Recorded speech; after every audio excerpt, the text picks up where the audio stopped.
Ever paid $30 for a plate of pasta that tasted like cardboard, just because it was near a famous landmark? Or bought a handmade souvenir that said, "Made in China" on the bottom? Yeah, you just got tourist trapped. Tourist traps are everywhere. Some are obvious, others are sneaky. But they all have one goal: to make money off people who don't know any better.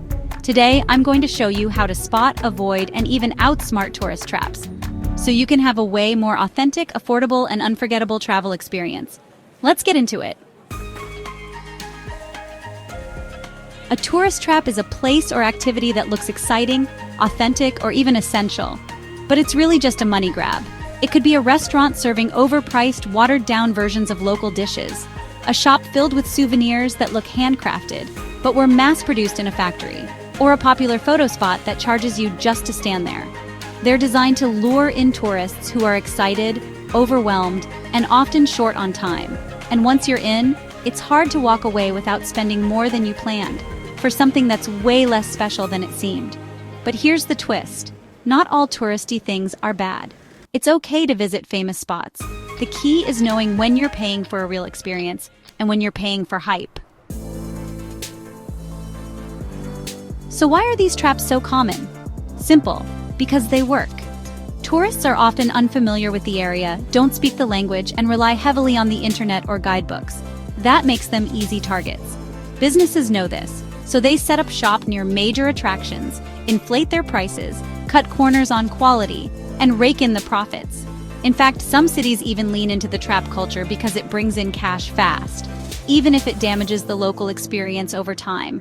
But here's the good news. With just a little awareness and some smart planning, you can avoid 90% of them. Tip number 1. Research like a local. Don't rely only on the first page of Google. That's where the paid ads and top tourist spots live. Instead, dig deeper. Check Reddit threads, travel Facebook groups, and Google Maps reviews written by locals. Look for personal blogs or even YouTube channels from people who live in the area. And don't forget to search for things locals do in. You'll be surprised what you find just outside the usual tourist bubble. Tip number 2. Go where the locals go. Restaurants right next to major landmarks? Usually a bad sign. If the menu is in 5 languages and someone's trying to wave you inside, walk away. Instead, head just a few blocks away. Seriously, just 2 or 3 blocks.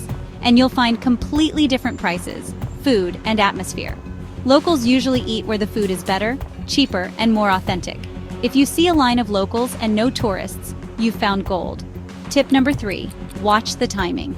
Peak hours are prime time for tourist traps to work their magic.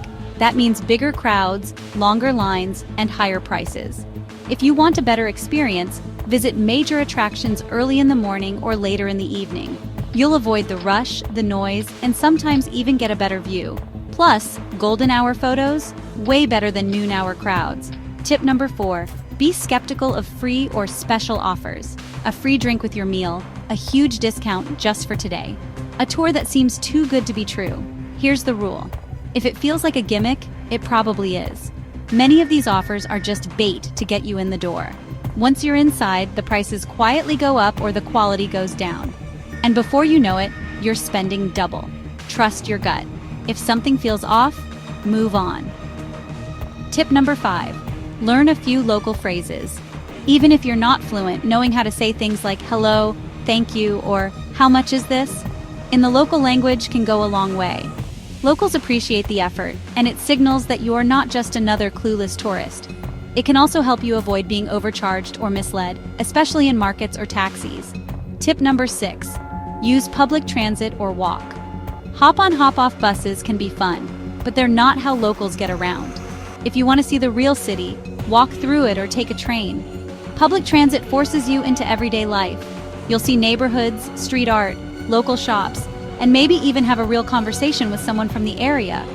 Walking gives you freedom. You'll stumble on bakeries, galleries, and parks that aren't on any list. And those are the moments you'll remember most. Tip number 7.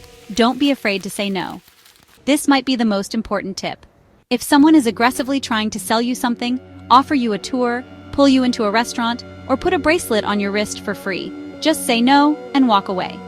Scams often start with friendliness, but a firm no thanks and some distance is your best defense.